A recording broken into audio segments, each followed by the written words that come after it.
അസ്സലാമലൈക്കും. ഞാനിപ്പോ ഉള്ളത് ഞങ്ങൾ ഡോൾ ഗിഫ്റ്റിലാണുള്ളത്. സത്യം പറഞ്ഞാൽ ഇപ്പോഴാണ് മനസ്സിനൊക്കെ ഒരു സന്തോഷം ആയി തുടങ്ങിയത്. കാരണം 34,45,00,000 രൂപ നമ്മുടെ മലയാളികളും പുറത്തുള്ള ആളുകളൊക്കെ പാടെ കൂടി അത് സ്വരൂപിച്ചു.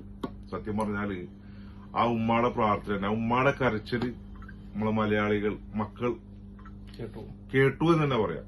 കാരണം നമ്മളെ ബോച്ചനോടാണ് സ്പെഷ്യൽ താങ്ക്സ് പറയാനുള്ളത്. കാരണം അദ്ദേഹത്തിന് 1 കോടി രൂപ കൊടുത്തിട്ട് മിണ്ടാതിരുന്നാൽ മതി. പക്ഷെ ജാതി മതം ഒന്നും നോക്കാതെ പ്രവാസിക്ക് വേണ്ടിയിട്ട് ആള് ബക്കറ്റ് എടുത്ത് യാചിക്കാൻ ഇറങ്ങിയാണ് പുള്ളിയുടെ സ്റ്റാഫും. അതിന് നമ്മൾ സ്പെഷ്യൽ താങ്ക്സ് പറയണം. താങ്ക്സിലൊന്നും സംഗതി നിൽക്കൂല. അപ്പോ എനിക്ക് പറയാനുള്ളത് വെച്ചാൽ എല്ലാവരും കൂട്ടമായിട്ട് അത് ചെയ്തിട്ടുണ്ട്. മാക്സിമം ആൾക്കാർ സഹായിച്ചിട്ടുണ്ട്. അപ്പൊ എന്തായാലും ബിഗ് താങ്ക്സ് ബോച്ചെ. സഹായിച്ച എല്ലാവർക്കും ഞങ്ങൾ ഒരുപാട് നന്ദി അറിയിക്കുകയാണ്. ഓക്കെ, ഏതാ റമദാൻ കഴിഞ്ഞപ്പോ ഏറ്റവും കൂടുതൽ ഒരു എന്താ പറയാ നല്ലൊരു സഹായം തന്നെ നമ്മൾ എല്ലാവരും ചെയ്തിട്ടുണ്ട്. സഹായിച്ച എല്ലാവർക്കും ദൈവം അനുഗ്രഹങ്ങൾ ഒരുപാട് ഉണ്ടാവട്ടെ.